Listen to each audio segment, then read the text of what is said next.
saham. Pada video ini, kita akan bahas satu topik dengan judul Bank Swasta atau BUMN, bedah kinerja BBCA versus BBRI Triwulan 4 2020. Untuk itu, simak video ini sampai habis ya, agar mendapat pemahaman yang utuh. Untuk materi kali ini, kita akan membandingkan kinerja dua saham bank besar yang punya pangsa pasar dan jumlah nasabah yang sangat banyak, yaitu BCA dan BRI. Di antara bank BCA dan bank BRI, saham mana yang lebih menjanjikan untuk investasi ke depan? Kita akan membandingkan dari berbagai sudut pandang seperti manajemen, pemegang saham mayoritas, kinerja keuangan, rasio keuangan, valuasi, dividen, serta pergerakan harga saham 5 tahun terakhir. Sebagai informasi, analisa yang dibuat hanya berdasarkan sudut pandang pribadi dan tidak ada jaminan kepastian profit apabila mengikuti analisa ini. Setiap keputusan investasi menjadi tanggung jawab Anda sendiri ya. Disclaimer on tetap berlaku. Aspek pertama, manajemen.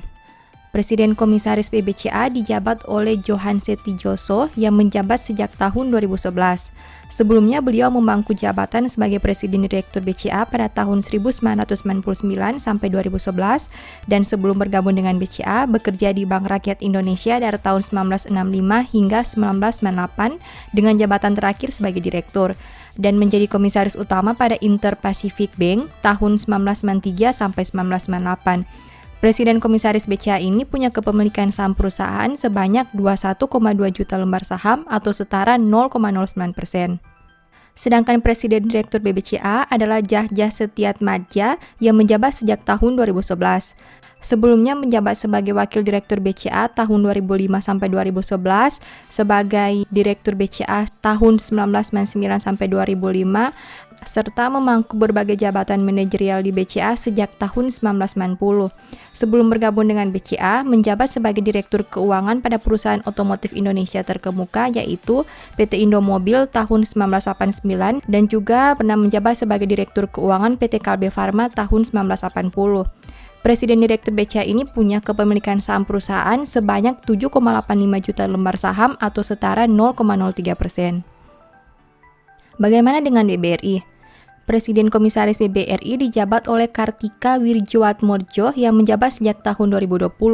Beliau punya pengalaman sebagai Direktur Utama Bank Mandiri pada tahun 2016 sampai 2019, Direktur Finance and Strategi Bank Mandiri tahun 2015 sampai 2016 dan sebagainya. Beliau tidak punya kepemilikan saham BBRI saat video ini dibuat. Sedangkan Presiden Direktur BBRI adalah Sunarso. Sebelumnya pernah menjabat sebagai Wakil Direktur Utama BRI pada tahun 2019, Direktur Utama PT Pegadaian tahun 2017 sampai 2019, Wakil Direktur Utama PT Bank Rakyat Indonesia tahun 2015 sampai 2017 dan sebagainya. Beliau juga punya kepemilikan saham BRI sebanyak 1 juta lembar atau 0,0008%. Kesimpulannya, dari sisi manajemen terlihat BCA mendominasi dengan dipimpin oleh orang lama yang telah bekerja di perusahaan tersebut, baik itu Presiden Komisaris maupun Presiden Direktur. Sedangkan BRI cenderung mengalami perubahan top manajemen yang lebih sering dibandingkan bank swasta seperti BCA. Top manajemen BCA juga punya kepemilikan saham perusahaan yang cukup besar jika dibandingkan dengan top manajemen BRI.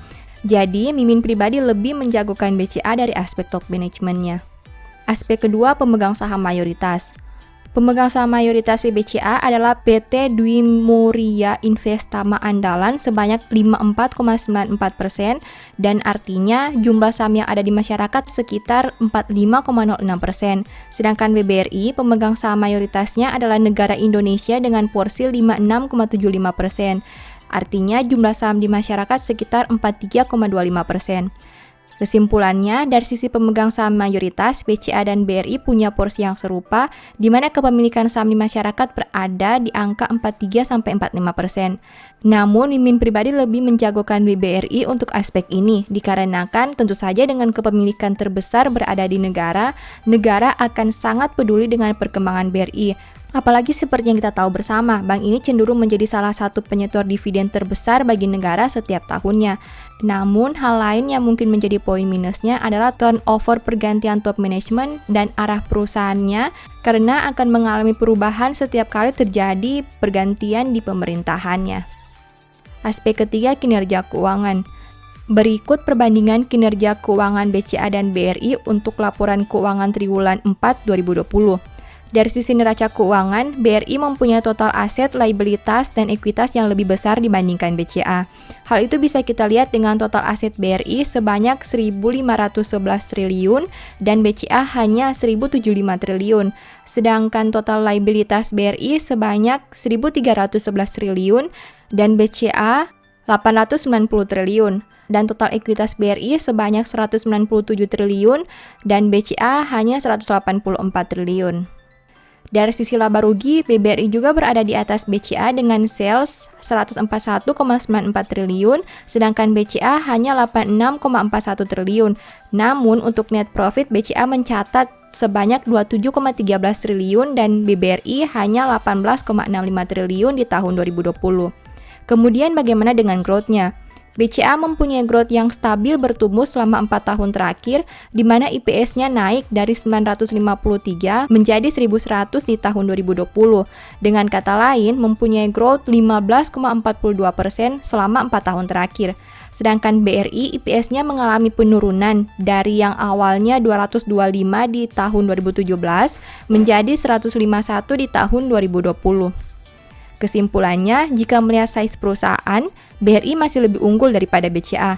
Namun, jika melihat growth-nya, BCA masih bisa dikatakan lebih bertumbuh dibandingkan BRI.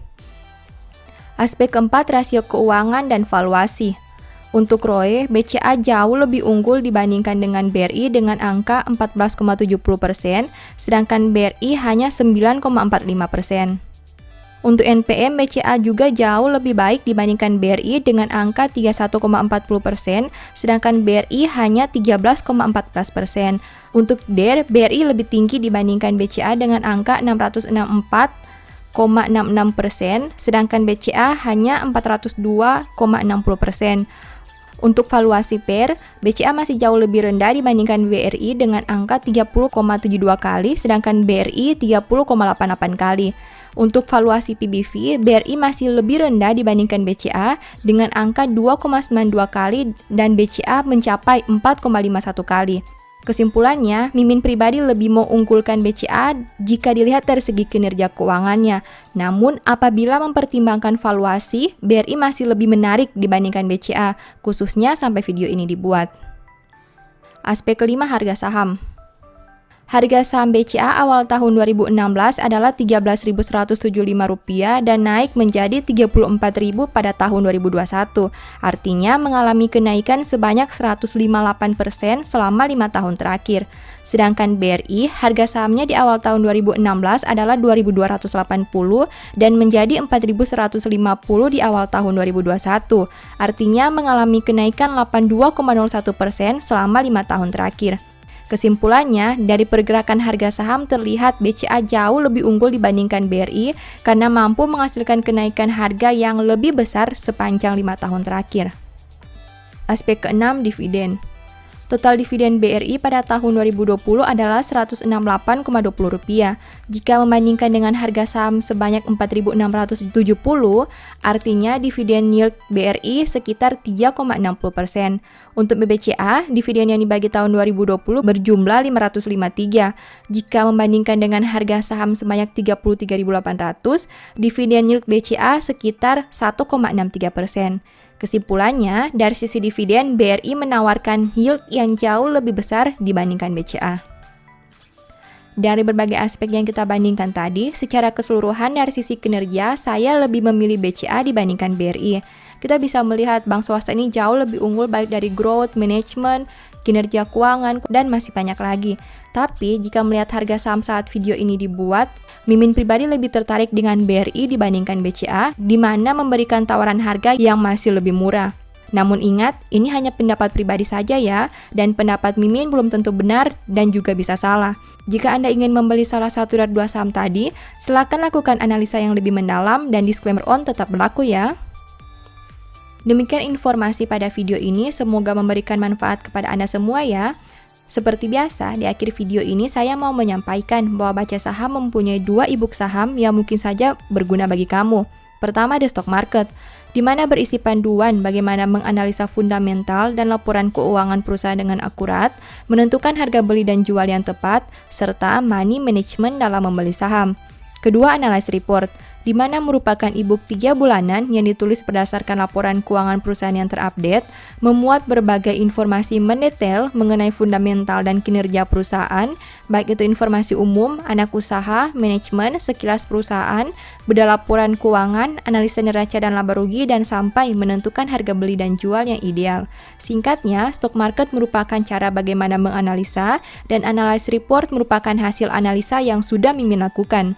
Apabila ingin melakukan pembelian, silakan DM saja di Instagram @bacasaham ya.